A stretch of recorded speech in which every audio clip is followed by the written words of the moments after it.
Theorem है theorem of total probability. Let's suppose E1, E2, En be the partitioning of sample space and each E1, E2, En has non-zero probability and these are the partitioning. When we say, जब हम बात करते हैं कि partitioning, this means हमने उसके parts कर दिए. This is total sample space, space S. E1 एक पार्ट ले लिया, suppose E2 दूसरा ऐसा पार्ट लिया जो E1 के साथ कुछ भी कॉमन नहीं ले रहा, ये E2. इसी तरह कुछ और ले लो, E10,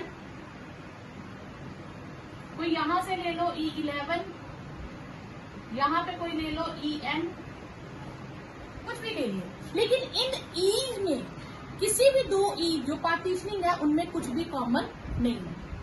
एक इवेंट लेते हैं हम A जो इन सब में से होके जाता है, ये ले लिया A इवेंट हमने, A इवेंट, ठीक है. ये इन सब में से होके जा रहा है, तो A थोड़ा सा E1 में भी है, थोड़ा सा A का पार्ट E2 में, E10, E11. A जो है, जैसे मैं ये ग्रीन कलर कर लूं अगर A के लिए, तो इस A ने हर एक E में अपना थोड़ा थोड़ा शेयर रखा है, ठीक है. तो A की प्रोबेबिलिटी क्या होगी? तो पहले हम कहेंगे हमने E1 इवेंट चूज किया, E1 पार्टीशनिंग ली, उसमें से A का शेयर, फिर E2 पार्टीशनिंग ली, उसमें से A का शेयर, और En पार्टीशनिंग ली, उसमें से A का शेयर. तो ये आ जाएगी A की टोटल प्रोबेबिलिटी. क्लियर? अब इसका प्रूफ कैसे करेंगे? तो हमें गिवन है proof, given E1, E2, En the partition of sample space S. अब ये जो S है इन सबके यूनियन से बन जाएगा, S इन सबके यूनियन से बनेगा, ठीक है. ओके.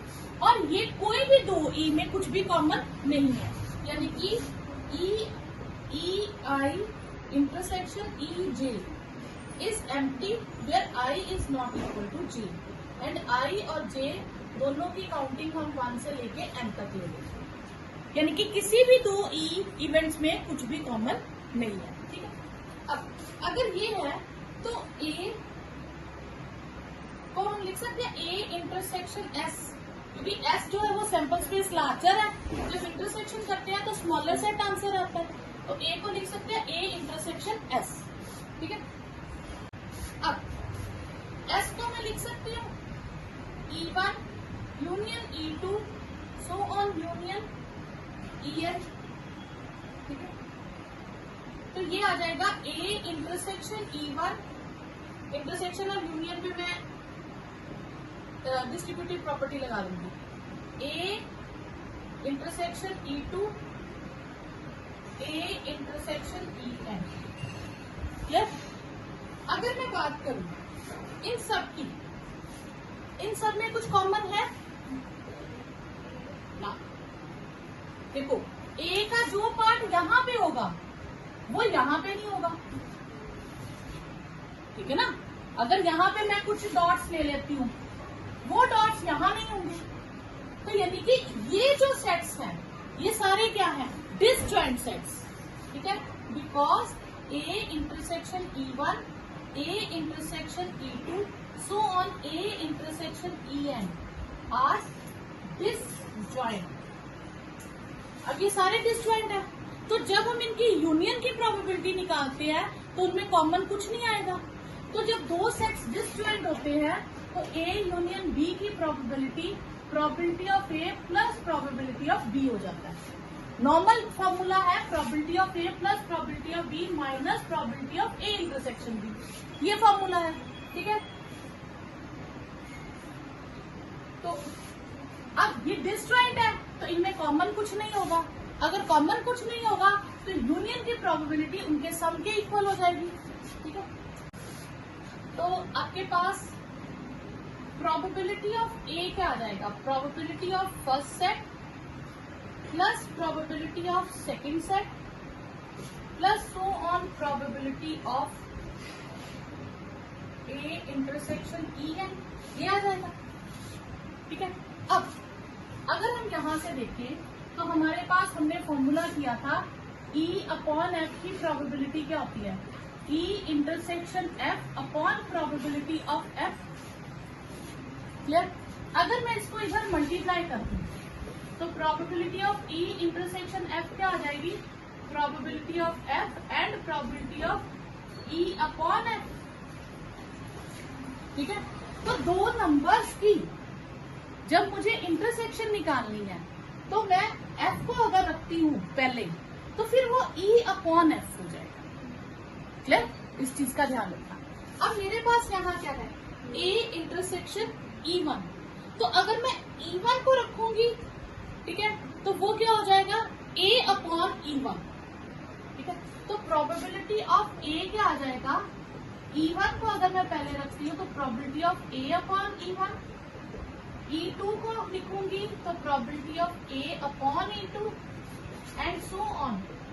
En को लिखूंगी तो probability of A upon En। तो ये आपके पास आ जाएगी टोटल प्रोबेबिलिटी। जब आपके पास टोटल प्रोबेबिलिटी आ गई तो बेस थ्योरम क्या करता है, वो कहता है आप पहले टोटल प्रोबेबिलिटी निकाल लो, उसमें से किसी एक इवेंट के अक्कर करने की निकाल लो, तो वो आ जाता है बेस थ्योरम। तो मतलब वो टोटल प्रोबेबिलिटी को यूज करके अपनी एक थ्योरम बनाता है। ओके, तो ये हो गया E1 EI intersection A upon PA। अच्छा, इंटरसेक्शन की प्रोबेबिलिटी क्या थी, अभी हमने किया था ना, EI अपॉन A। इसे लिखते हैं तो क्या लिखते हैं, EI intersection A upon probability of A। तो ये इधर मल्टीप्लाई कर दूं तो न्यूमिनेटर बन गया मेरे पास P of A into PA upon A, ये बन गया। नीचे P ऑफ A है। टोटल प्रोबेबिलिटी में हमने P ऑफ A का क्या फॉर्मूला निकाला था, याद करो। अब पिछले वाले फॉर्मूले से देख के लिख लो, EI अपॉन B। उसमें हमने लिखा था पहले E1 इवेंट लिया, उसमें से A के चांसेस, फिर E2 इवेंट लिया, उसमें से A के chances and so on. En event लिया, उसमें से A के चांसेस, यही लिखा था ना। अब इसी को अगर मैं शॉर्ट फॉर्म में लिख दूं तो इसको मैं सिग्मा में लिख सकती हूँ, EJ and probability of A upon EJ and J varying from, इधर I लिखा तो I लिख लीजिए, I लिखो, I वेरिंग फ्रॉम 1 to 10। ये आपके पास फॉर्मूला है। लास्ट में यहाँ पे P आएगा, probability of EI and probability of A upon EI।